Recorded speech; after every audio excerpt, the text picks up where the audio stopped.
oneness.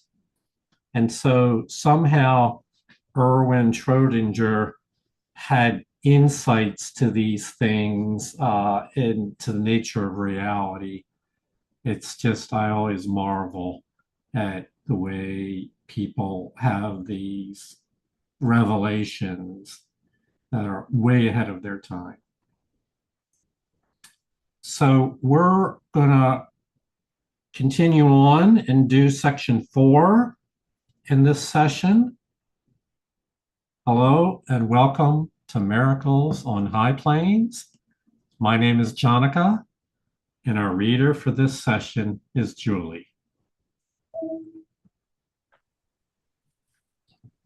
Forgiveness is this world's equivalent of heaven's justice. It translates the world of sin into a simple world where justice can be reflected from beyond the gate behind which total lack of limits lies. Nothing in boundless love could need forgiveness. And what is charity within the world gives way to simple justice past the gate that opens into heaven. No one forgives unless he has believed in sin and still believes that he has much to be forgiven. Forgiveness thus becomes the means by which he learns he has done nothing to forgive. Forgiveness always rests upon the one who offers it until he sees himself as needing it no more. And thus is he returned to his real function of creating, which his forgiveness offers him again. So the setting for this introductory paragraph is the gates of heaven, and it reflects the two sides of the gate when you're inside the gate or inside of heaven, and just outside the gate where you haven't yet entered in, but it's a good place. Even if you're outside the gate, it's a good place to be, because it means you're heavenly minded, and what got you there is your willingness to surrender the idols of this world and the identity that we all make in this world, so that we're able to rise up to the level where we stand just outside the gates of heaven. And so those two paradigms, inside and outside the gates, in heaven, as we read earlier in this chapter, there is divine justice. All beings are created with equal love and in perfect equality. Perfect fairness is meted to everyone in heaven. And that fairness, that justice, has a earthly reflection, which is forgiveness. Forgiveness is the world's equivalent of heaven's justice. It makes it simple. It takes a very complex world and makes it into something that's simpler to understand. And it shows up as charity within this world. I remind you, charity is your ability to look upon someone else and perceive a light and a love in them that is far beyond what they're manifesting in time.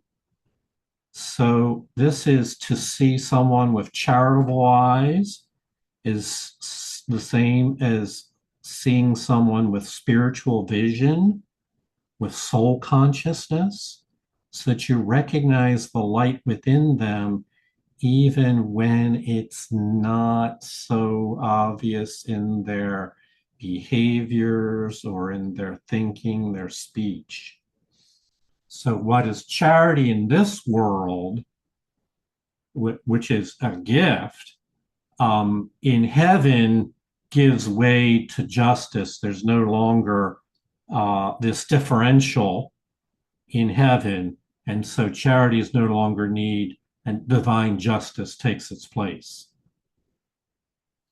So moving then to how does forgiveness apply in this world? Forgiveness becomes the means by which each individual eventually, in his own time, comes to realize that all that he thought was, all the judgments that he had made and all the guilt that he had assigned were nothing, are nothing, and he learns there's nothing to forgive. But it says here he learns he has done nothing to forgive.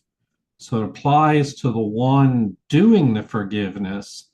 But in order to see yourself in forgiving eyes, you must also be willing to see others with forgiving eyes, to see others charitably. And so forgiveness is something that has to be given away or extended to others. Forgiveness always rests upon the one who offers it until he sees himself as no longer needing forgiveness.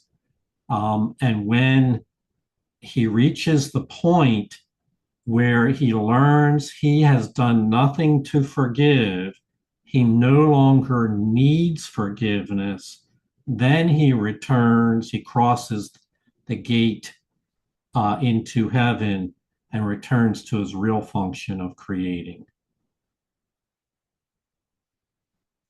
Let's go on. Forgiveness turns the world of sin into a world of glory, wonderful to see. Each flower shines in light, and every bird sings of the joy of heaven. There is no sadness, and there is no parting here, for everything is totally forgiven. And what has been forgiven must join, for nothing stands between to keep them separate and apart. The sinless must perceive that they are one, for nothing stands between to push the other off. And in the space that sin left vacant, do they join as one, in gladness, recognizing what is part of them has not been kept apart and separate. Mm-hmm.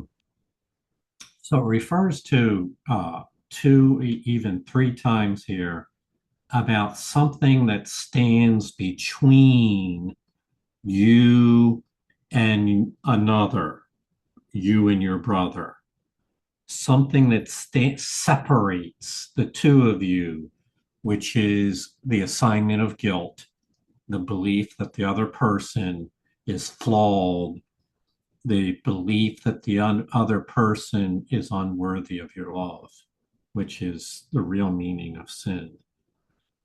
That belief, as false and dark as it is, it's a thought. It stands between you and your brother. This is a barrier to the recognition of the light in another person, the charitable light that we talked about. It's a barrier to one's forgiveness to hold that thought in mind. And so eventually, when we attain a state of complete forgiveness, those barriers are gone. And there is no longer any cause for guilt, for judgment, for sadness.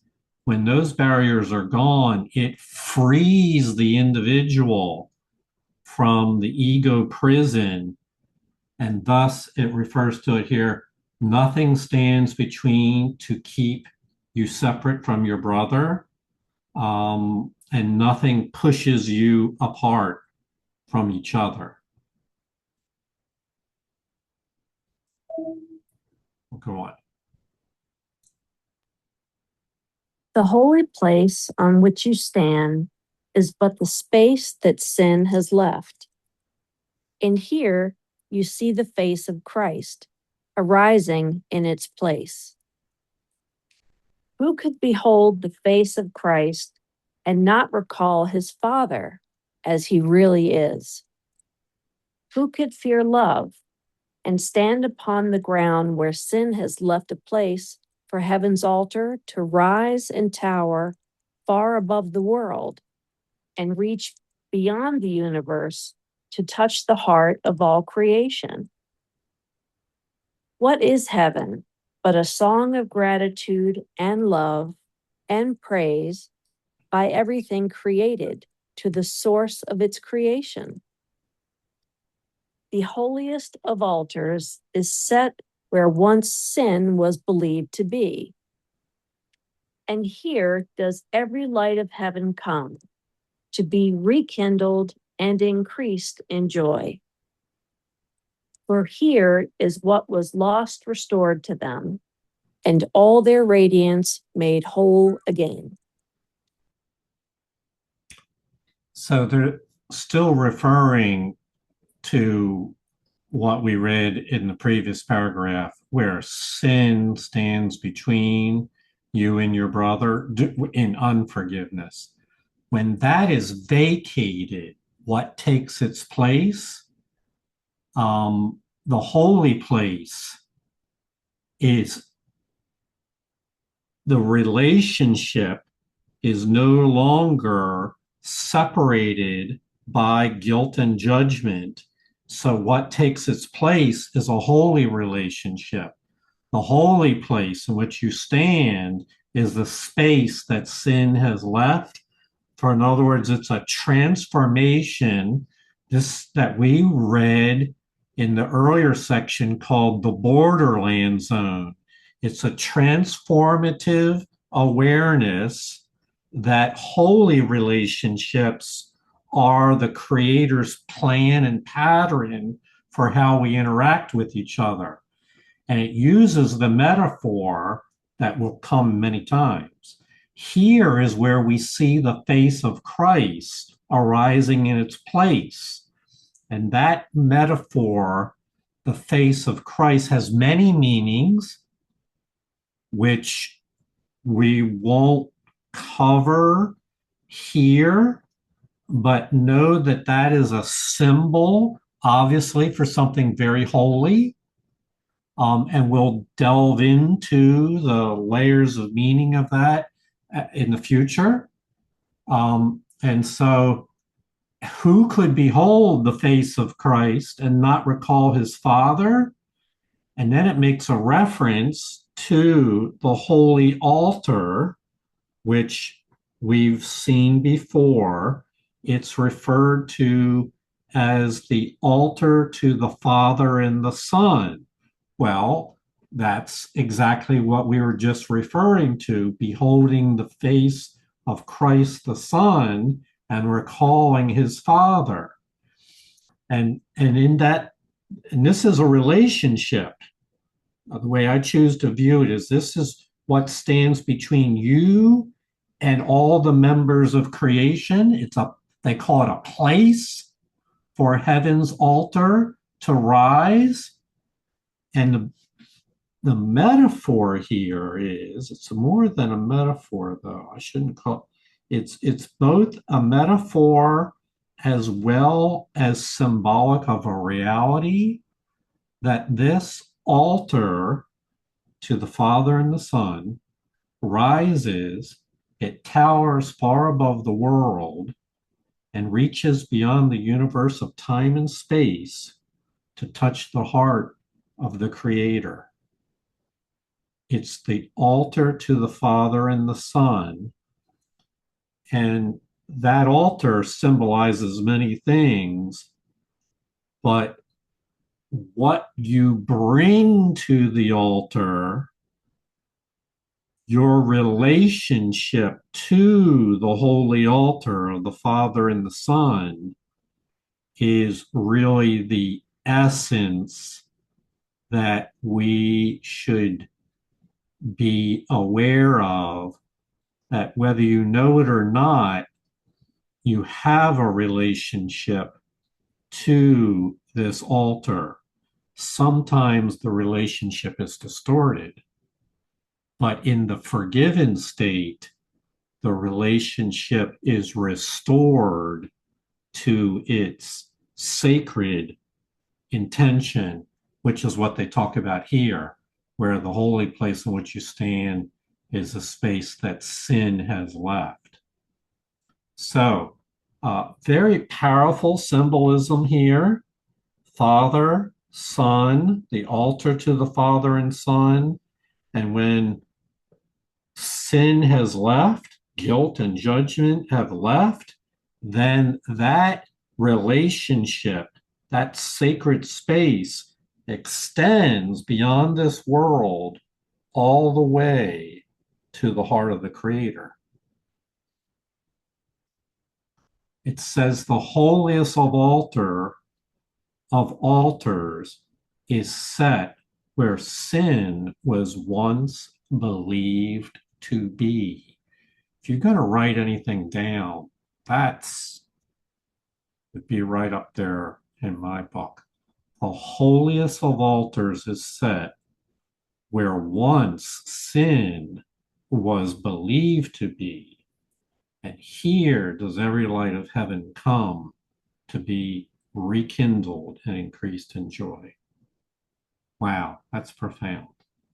So these are the great and precious promises of A Course in Miracles for those who not only practice forgiveness, but actually attain a level of complete forgiveness, which includes yourself and everyone else. Forgiveness brings no little miracles to lay before the gate of heaven. Here, the Son of God himself comes to receive each gift that brings him nearer to his home. Not one is lost, and none is cherished more than any other. Each reminds him of his Father's love as surely as the rest. And each one teaches him that what he feared he loves the most. What but a miracle could change his mind so that he understands that love cannot be feared? What other miracle is there but this? And what else need there be to make the space between you disappear?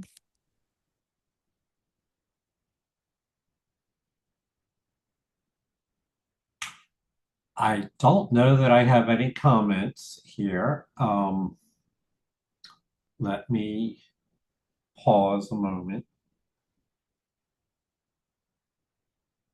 So we're talking about that state of forgiveness where that stands before the gate of heaven, where, oh, I get it. Okay.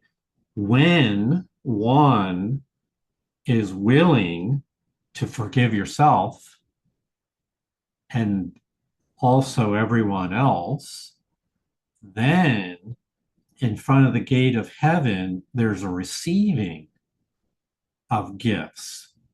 It's by you giving forgiveness, you open yourself to the reception of spiritual gifts that would otherwise be hindered or obscured to you because you were hanging on to unforgiveness. Now you can receive each gift, and these are spiritual gifts. Think of them as blessings. They're already a part of your spiritual nature, but they're repressed, suppressed, Somebody knocking on my door here. I'm going to let it go. Oh, so they're already someone. These gifts are with us already. Okay, there we go. These gifts are with us already, but they are buried underneath the shadows of the ego. Sorry, I got distracted by someone knocking on the door. Let's go on. Where sin once was perceived, will rise a world that will become an altar to the truth. And you will join the lights of heaven there and sing their song of gratitude and praise. And as they come to you to be complete, so will you go with them. For no one hears the song of heaven and remains without a voice that adds its power to the song and makes it sweeter still. And each one joins the singing at the altar that was raised within the tiny spot that sin proclaimed to be its own. And what was tiny then has soared into a magnitude of song in which the universe has joined with but a single voice. This tiny spot of sin that stands between you and your brother still is holding back the happy opening of heaven's gate. How little is the hindrance that withholds the wealth of heaven from you? And how great will be the joy in heaven when you join the mighty chorus to the love of God. So this section actually comes before the section called the little hindrance. And so there's a foreshadowing right here. How little is the hindrance of sin that withholds the wealth of heaven from you, a foreshadowing of you. And so we're back to the stressing that any thought, any belief or attitude that others are flawed in their essential nature, that they are less than the Creator's loved children, any judgment or ranking, devaluing of yourself or of someone else keeps this tiny spot of sin alive and causes it to stand between you and your brother, and it holds you back. So the Course is very clear that there is a state called total forgiveness, complete forgiveness, and that state comes at the end of the journey when learning is complete, when there's no longer anything to learn. Holy Spirit cannot teach you anymore. So that state is right before you enter into the gates of heaven. But until then is the focus of this course, and thus the emphasis on this tiny spot that stands between you and your brother and holds you back. Once it's removed, going back up to the top, once it's removed, then the world becomes transformed in your eyes and is said to become an altar to the truth. This is what is referred to as the real world.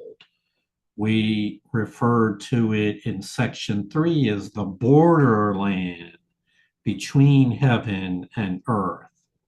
It becomes transformed, and this becomes the period, the brief period in which miracles flow abundantly from the individual that is walking in the awareness, full-time awareness of the real world. It says, how great will be the joy when you reach this state. Oh, that was a short section. We have one more thing, but I have to do a little technology transition here. So please be patient with me for a second. So I'm going to exit, change, slideshow. I think I've got two slideshows going on. That won't work. Technologies. Exit slideshow number 1. There we go. Good. Start slideshow number 2. And I gotta make sure I share it. I think I'm not sharing. Oops.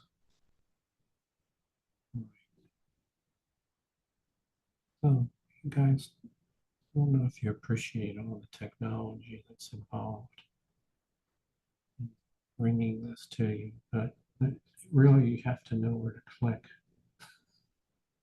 It's all clicking with the mouse.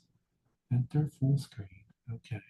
Now all we have to do is bring you on board so you can see what I can see.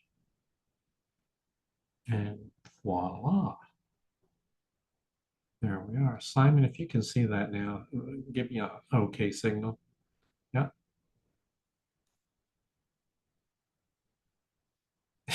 You've got so many windows open. We got it. We're okay. All right. Thank you. 3 paragraphs in this section. So this is called The Appointed Friend.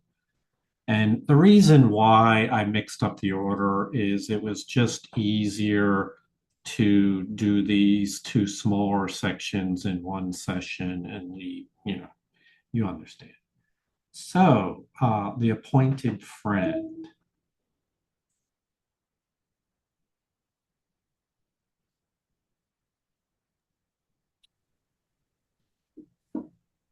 Anything in this world that you believe is good and valuable and worth striving for can hurt you and will do so.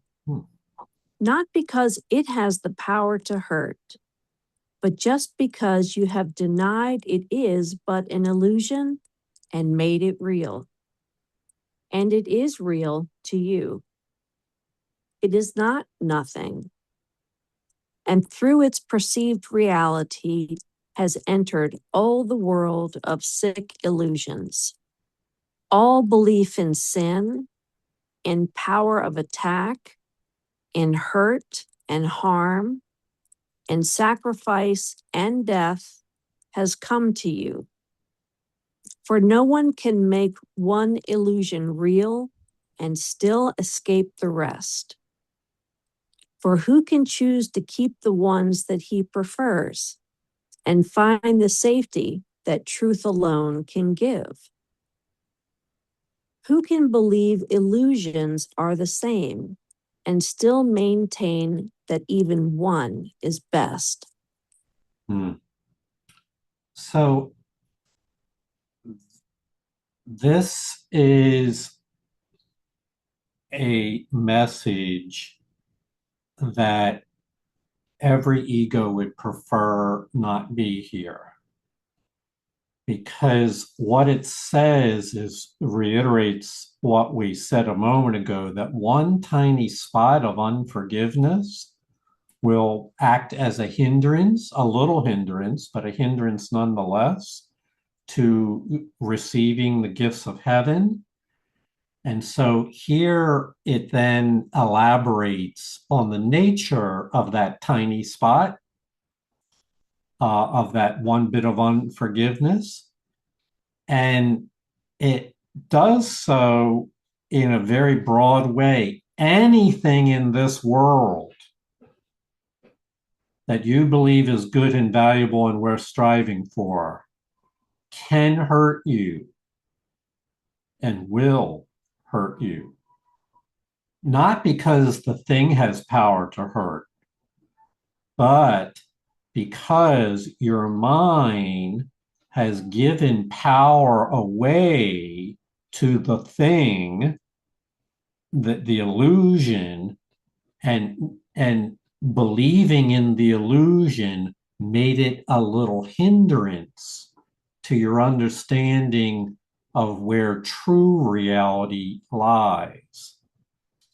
And we know that this can start out small and then grow bigger. These hindrances, these things that we believe are good and valuable and we're striving for, can start out small and they can grow to become a grand illusion, which we would call an idol. There, where we give so much of our power away to it that we become invested in that illusion. And so that becomes a hindrance. It seems real to you who are invested in it. And this is what the Course calls sickness. This is sickness when the mind is invested on believing that illusions are true, that idols are worthy of your power. This results in using the power of the mind to miscreate. And that is what the Course calls sickness. This is what requires healing, is the error of using the power of your mind for that purpose needs healing. And the part that is some difficult to believe is that even one illusion, no one can make one illusion real and still escape from all the other illusions. It says if you give your power away, it says elsewhere, if you give your power away to believing in one illusion as real, you will not be able to limit the power of your mind to believing other illusions are real as well. So, so this is the challenge. This is why this course has us on a program of mind training so that we can work towards that more advanced state of mastery of forgiveness so that we no longer misuse the power of our mind for miscreating.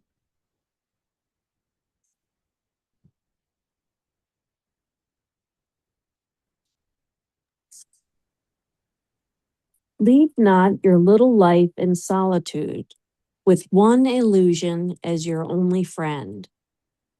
This is no friendship worthy of God's Son, nor one with which he could remain content. Yet God has given him a better friend, in whom all power in earth and heaven rests. The one illusion that you think is friend obscures his grace and majesty from you, and keeps his friendship and forgiveness from your welcoming embrace. Without him, you are friendless. Seek not another friend to take his place. There is no other friend. What God appointed has no substitute, for what illusion can replace truth? So, as is often the case here, there's two meanings, depending on what perspective you have. In this case, two meanings for friend. One, there's an illusion as your only friend. This is making the illusions that are in your own mind, treasuring them, valuing them. These are the things literally that the mind has made on its own and then befriends it. So that's the illusory friend. And what the Course offers is an exchange of that relationship with an idol, with an illusion, and exchanges that for a better friend, a friend in whom all power in earth and heaven rest. Later on, we'll find that that's the inner Christ within you. Um, Trust me that later on they elaborate on it. It's not the Holy Spirit. It's the reference we made to just a little bit earlier, where in the when the unforgiveness is released, what comes to take its place is the presence of Christ, uh, fills its place, and there the altar to the Son and the Father extends all the way back to the Creator. And so this is the exchange of your illusory friend for your holy friend.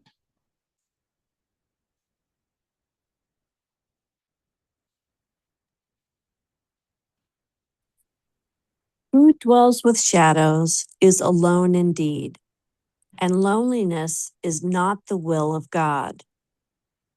Would you allow one shadow to usurp the throne that God appointed for your friend if you but realized its emptiness has left yours empty and unoccupied? Make no illusion, friend, for if you do, it can but take the place of him who God has called your friend. Mm. And it is he who is your only friend in truth. He brings you gifts that are not of this world, and only he to whom they have been given can make sure that you receive them. He will place them on your throne when you make room for him on his. I'm just really in love with that last line where when we finally let go of our illusory friends and make room for Christ as friend, then we open ourselves to receiving the gifts that we talked about in the previous section. We open ourselves to receiving the gifts, and Christ will place those gifts on your throne when you decide to make room for Christ on his throne. This is making room, the room that was formerly occupied by guilt, judgment, and illusions. When that is released and undone, then that vacuum will be filled by the divine mind. The Christ light will enter and illuminate your experience with the Father and the Son and open you to the reception of heavenly gifts. Was it this or the previous section where it referred to these heavenly gifts? Yeah, it doesn't matter. We trust that there are wonderful gifts in store for us. Oh, he brings you gifts that are not of this world, and can make sure that you receive them. Yes. So this is the great and precious promise that there are gifts that are a part of your inheritance that are awaiting you, but they can't be received by you while the mind is misdirected towards making friends of illusions, guilt, and judgment. And so we have to, this is sometimes metaphorically portrayed as you have to empty your cup so that it might be filled by the Spirit. And in this case, your cup is those things that you may have falsely valued and treasured, things of this world that which are your own favorite illusions. You have to be willing to empty yourself of that. That's what we call the undoing, so that it might be replaced by the heavenly gifts that are not of this world. Well, that's as far, that covers two sections, and that's as far as we're going to go in this session. So I would encourage you again to go back and review the little hindrance, section 5 of chapter 26, for I think that embedded in that is a message that is the most profound message that I recall hearing in A Course in Miracles. Now, I might say that again in the future, but as of this moment, I feel very strongly like that is so profound. And I think there's a gift there for each one of us when we're ready to receive it. So thank you all for your attention. Julie, thank you for your reading. And I look forward to connecting with everyone again real soon. Namaste. Thank you, Julie. Thank you, Jonathan. Thank you, Julie. Peace and Hey, love. guys. Yes, Jonathan. Thank you. Good night, all.